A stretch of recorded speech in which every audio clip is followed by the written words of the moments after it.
Здравейте, казвам се Виктор Илиев и съм психолог. Днес ми зададоха един такъв въпрос: как да победим страха от бъдещето?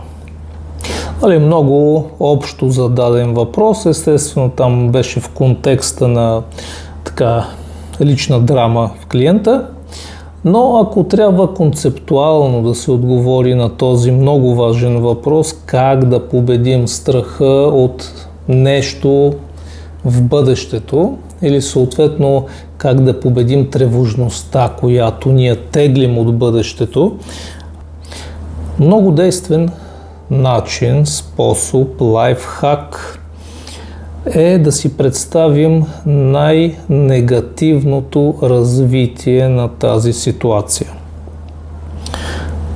Когато си представим най-негативния вариант, с други думи най-лошият, най-страшният вариант на очакваното нещо, или по-скоро най-страшната фантазия, защото ние не знаем какво да очакваме, тегляйки тревожността от бъдещето, ние фантазираме за най-лошия вариант. Когато си го представим, ние също така можем да си представим и как бихме действали в този случай, да изградим една тактика, стратегия по решаване на най-лошия сценарий.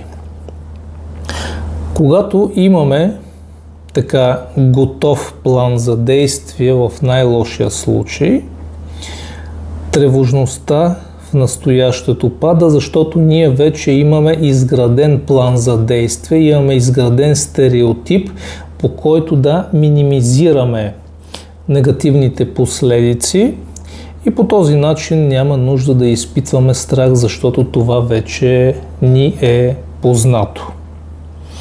Като пример ще дам от други консултации с клиенти в този аспект, в този контекст.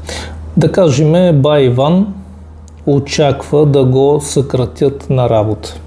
Не може да спи, появява се психосоматика, гадене, тремор, паник атаки и така нататък.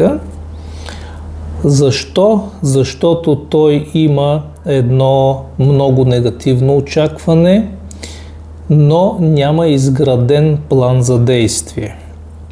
И така бай Иван не спи с дни, само седи се вайка, очаква да го привикат и да го съкратат, а вместо това би могъл превантивно да започне да разпитва, да търси нова работа, да погледне личните си възможности за реализация, какво той би могъл да предложи, как би действал, ако да кажем другата седмица го съкратат.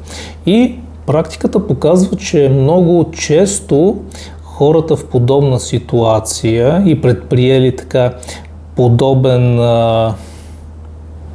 експеримент мисловен, стигат до едни такива изводи, че първо те имат много сериозни качества изобщо да работят нещо друго, имат отдавна забравени интереси, които са потъпкали, или способности, работейки тази работа.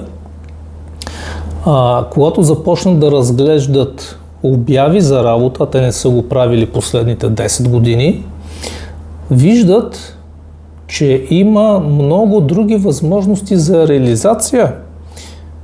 И дори какво пречи да звъннат на едно-две места, да погледнат какво се случва, и по този начин възможните изходи при най-лошото стечение на обстоятелствата се увеличават. Честно казано, дори може да се стигне до момент, в който човек си казва: я да се махна сам и да започна нещо ново. Затова, когато изпаднете в една ситуация на нещо неочаквано,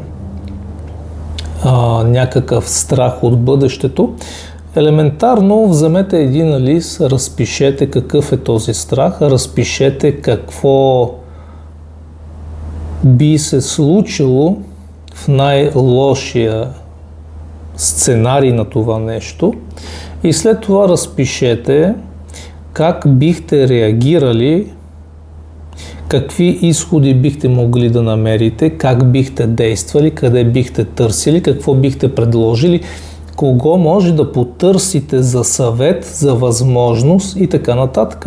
И ще видите, че